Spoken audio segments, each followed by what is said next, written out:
हो गया। चलो देखते हैं दूसरा वीडियो में। इसका पहले वाला वीडियो में था पाइथागोरस का प्रमेय, इसमें पाइथागोरस प्रमेय का विलोम। पाइथागोरस प्रमेय का विलोम है। अब विलोम में देखें क्या होता है। विलोम में जो होता है एक भुजा का वर्ग और अन्य दो भुजाओं का वर्ग का योग दे दिया जाता है और उस त्रिभुज का एक जो होता है कोण समकोण उसको पूछता है कि क्या उसका 90 डिग्री के मान के बराबर होगा कि नहीं। यही है प्रमेय 6.9। यदि किसी त्रिभुज की एक भुजा का वर्ग अन्य दो भुजाओं के वर्गों के योग के बराबर होता है तो पहली भुजा के सम्मुख कोण समकोण होता है। कहने का मतलब है कि यहाँ पर हमारे पास दे दिया गया है कि AC का स्क्वायर बराबर AB का स्क्वायर प्लस BC का स्क्वायर। AC का स्क्वायर बराबर AB का स्क्वायर प्लस BC का स्क्वायर दे दिया गया है। तो पूछ रहा है कि जो एंगल B बन रहा है क्या 90 डिग्री के बनेगा। इसी को साबित करना है। तो देखो दे दिया गया है, लिख दिए। सबसे पहले यहाँ लिखे सॉल्यूशन, उसके बाद दिया गया है कि ABC एक त्रिभुज है। ABC क्या एक है? त्रिभुज है जिसमें AC का स्क्वायर बराबर AB का स्क्वायर और प्लस में BC का स्क्वायर। ये क्या किया गया? दिया गया, इतना दिया गया। अब इसी तरह एक रचना करेंगे हम सब। रचना में क्या करेंगे देखेंगे। एक अन्य समकोण त्रिभुज DEF खींचा गया है जिसका एंगल E बराबर 90 डिग्री है। तो यही त्रिभुज एक अन्य त्रिभुज है जिसका नाम दिया गया है DEF, जिसका एंगल E कई डिग्री के बराबर है? 90 डिग्री के बराबर। कई डिग्री है? 90 डिग्री है। और आगे देखेंगे तो साबित करना है। साबित क्या करना है? तो कोण B बराबर कई डिग्री? 90 डिग्री। कोण B बराबर 90 डिग्री। और यहाँ देखना AB बराबर DE दे दिया गया है। ये जो भुजा AB है ये DE के बराबर है। और देखना और दिया गया है क्या? BC बराबर EF। ये जो भुजा है EF के बराबर दे दिया गया है।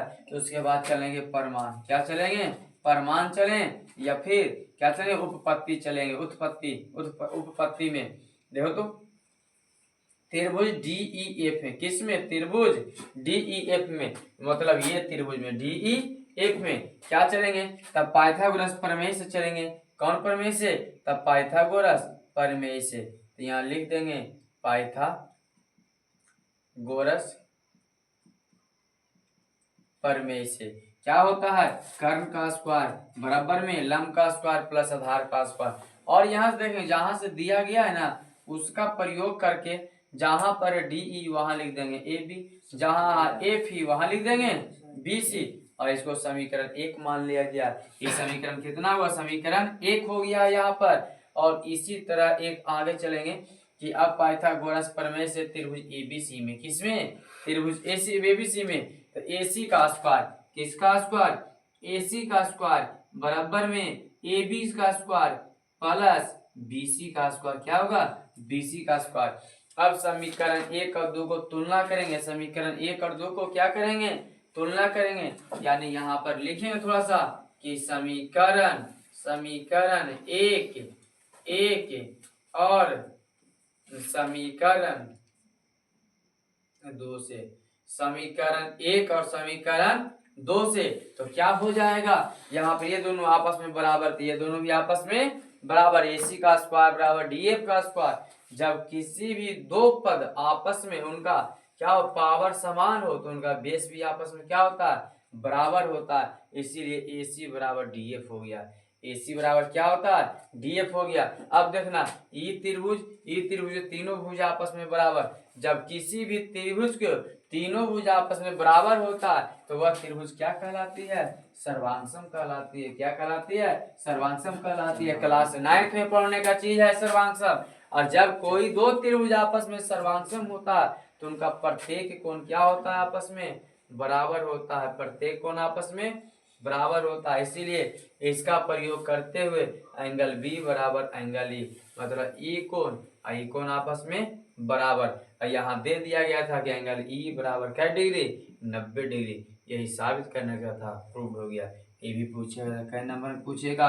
5 नंबर में पूछेगा। और ये कन्फर्म है इस बार पाइथागोरस का प्रमेय। यहाँ देख लेना पाइथागोरस गोरस या इसी का विलोम, इसी का विलोम। दो गो में से एगो ना कोई छपेगा ही छपेगा।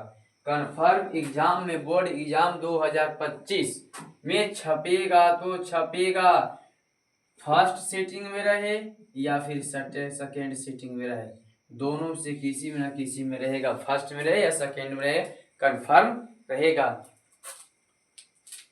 समझ लेंगे सही से, अच्छी तरह से अपनी भाषा में। दिक्कत होगा समझने में तो फिर से पीछे करके देख लेना थोड़ा सा स्लो मोशन में।